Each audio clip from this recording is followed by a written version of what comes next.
सास का डर। क्या बात है बहू, सोई नहीं? नींद नहीं आई क्या रात में?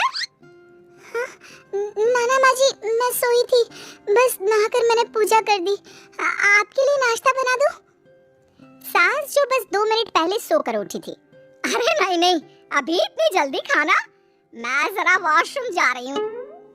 सास वॉशरूम से बाहर आती है कि बहू हाथ में चाय लेकर खड़ी होती है। माँ जी चाय। हाँ, जरा मुंह तो पोंछ लूं। माँ जी ये लीजिए, मैं पोंछ देती हूँ। बहुत जल्दी से अपने पल्लू से सास का मुंह पोंछ देती है। अरे बहू देख, इतना करने की कोई जरूरत नहीं है, मुझे आदत नहीं है इन सब चीजों की। तभी वहाँ बेटा आ जाता है। अरे रागिनी, क्या चल रहा है सास बहू के बीच? माँ, डरा कर रखना अभी से, नहीं तो हाथ से निकल जाएगी। बेटा तो बेचारा मजाक कर रहा था, लेकिन रागिनी को बात दिल पर लग गई। नहीं नहीं, मैं कहीं नहीं निकलूंगी, जाऊंगी भी तो सासू माँ से पूछकर। वैसे आज ना माँ का जन्मदिन है, पर मैंने उन्हें विश तक नहीं किया। माँ जी आप बोलिए तो मैं विश कर दूं?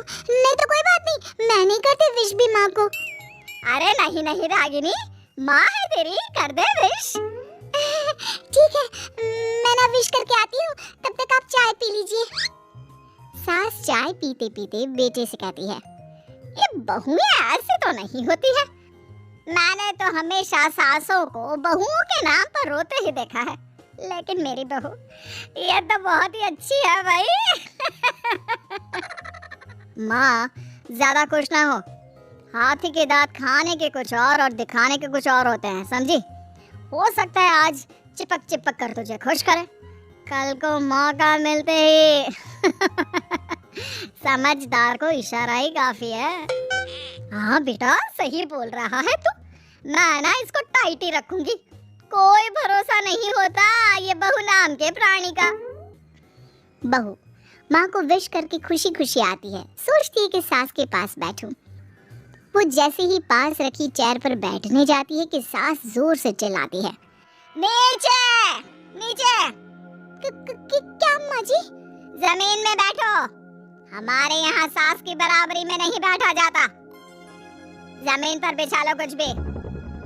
बहू क्या करती, कभी सास को उस पर प्यार भी आता तो वो बेटी की बात को याद कर लेती, और उधर बहू को थोड़ा भी करने का मन करता तो पति की बात याद आती। काश मेरी शादी ही ना हुई होती। अरे कैसी बात कर रही हो? शादी नहीं होती तो मैं कहाँ से मिलता, और तुम कहाँ से मिलती मुझे? वैसे ये ख्याल आया क्यों? क्या जिंदगी है, ऐसे ना करो जैसी जी नहीं जा रही है मुझसे। सोच रही हूँ कुछ दिनों के लिए मायके ही चली जाती हूँ। हाँ जाओ, लेकिन माँ से पूछ कर जाना, ठीक है? ना ना, मैं उनसे नहीं पूछूंगी, मना कर दिया तो। वैसे भी मैं अब कुछ दिन आराम करना चाहती हूँ। तभी सास वहाँ से निकल रही थी, जो अपने बेटे और बहू की बात सुन लेती है। देख रागिनी, माँ को तो तू जानती ही है, कैसी जल्लाद सी है। अरे नई नवेली बहू के साथ ऐसे करते हैं क्या जो वो तेरे साथ करती है?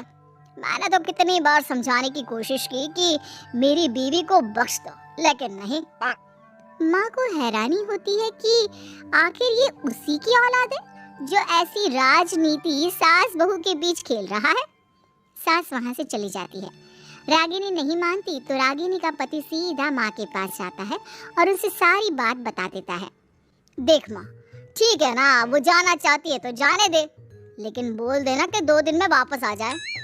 अरे बेटा 2 दिन क्यों, जब से शादी हुई है घर में लगी रही है, बच्ची ही तो है, जाने दो जब तक मन है। अरे कैसी बात कर रही है माँ, घर की बहू को ज्यादा छूट दोगी तो हाथ से निकल जाएगी। हाँ, सास मन में सोचती है, वाह बेटा मुझसे ही चालाकी, तेरी माँ हूँ मैं, अब देख कैसे मजा चखाती हूँ। नहीं नहीं बेटा, इस बार मैं तेरी कोई बात नहीं सुनूंगी। वैसे भी तेरे बोलने पर अब तक बहू के साथ बहुत कुछ गलत कर दिया है मैंने। बहू भी सास और पति की बात सुन रही होती है। मेरे कहने पर? वाह माँ वाह, मैंने तो तेरे भले के लिए कहा था, और माँ वो नहीं रहेगी तो घर का काम तुझे करना पड़ेगा। सास है तू, भूल गई क्या? मुझे ये नहीं पता कि मैं सास हूँ या नहीं, पर तेरी माँ जरूर हूँ। याद है मुझे बहू मेरा कितना ख्याल रखा करती थी, लेकिन तेरे भड़काने पर मैंने मासूम बच्ची के साथ क्या क्या किया। और रहा सवाल काम का, तो कौन सा तेरे बचपन से वो पाल रही है तुझे? मैं ही तो खाना बनाती थी ना। तू ना घर की ज्यादा चिंता मत कर बेटा। बहू सास के पास आती है और मायके जाने के लिए पूछती है। हाँ हाँ जा बहू, और जितनी मर्जी उतना रह ले, मन भर जाए तो अपने घर वापस आ जाना, ठीक है? पास खड़े पति को न जाने क्या सोचता है। हाँ हाँ माँ आ जाएगी, तू तो ऐसे बोल रही है जैसे वो कभी आएगी नहीं। वैसे तेरे तो अब मजे है। क्यों क्यों ऐसा क्या बहू मेरा चैन छीन रही थी? वैसे तुझे हो क्या गया है बेटा? तेरी बात तो मेरी समझ में ही नहीं आ रही। अरे जाना है तो तू भी चला जा बहू के साथ। नहीं नहीं, मैं अकेले ही जाऊंगी, मुझे नहीं चाहिए ये, बिल्कुल नहीं, मैं जा रही हूँ। देखा माँ कैसे बोल रही है ये। अरे जाने दे बेटा, कोई बात नहीं, अकेले जाने का मन है तो जाने दे, जा बेटी। वैसे भी इसके बोलने पर मैंने बड़े गलत व्यवहार किए तेरे साथ। मैं ना ऐसी सास नहीं हूँ, तू जा। मैं तो सोच रही थी कि तुझे भी आराम की जरूरत है, और इस घर में तो तू कभी चैन से रह ही नहीं पाएगी। हाँ माँ जी, आज तक तो सास बहू की पॉलिटिक्स सुनी थी, लेकिन ये बेटे और पति की राजनीति समझ में नहीं आ रही। अरे कैसे बात कर रही हो रागिनी? मैंने क्या कर दिया? क्या कर दिया? वो तो छोड़ ही दे बेटा, क्योंकि हम दोनों समझ गए हैं। लेकिन सवाल ये है कि क्यों किया? हाँ और क्या, हर कोई घर में शांति चाहता है, माँ और बीवी के बीच में तालमेल चाहता है, लेकिन आप? हाँ बेटा, बहू तो बेटी की तरह रह रही थी और मैं माँ की तरह। फिर तूने क्यों आग लगा दी दोनों के बीच? वो तो अच्छा है कि मैंने तेरी और बहू की बात सुन ली, तो तेरा असली चेहरा सामने आ गया। देखिए अब तुम लोगों के आगे मेरी हकीकत सामने आ ही गई है, तो मैं बता देता हूँ। वो क्या है ना, मुझे डर लगता था कि ये रागिनी अपनी अच्छाई से तुझे मुझसे छीन ना ले। तुझे बेटी का शौक भी था, बहू में तुझे बेटी मिल जाती तो मुझे कम प्यार करती, और उससे ज्यादा, बस इसलिए। वाह, आपका डर मेरी जिंदगी नर्क बना रहा था। मैं तो चली गोवा रिलैक्स करने। सासू माँ 2 टिकट है, चले क्या?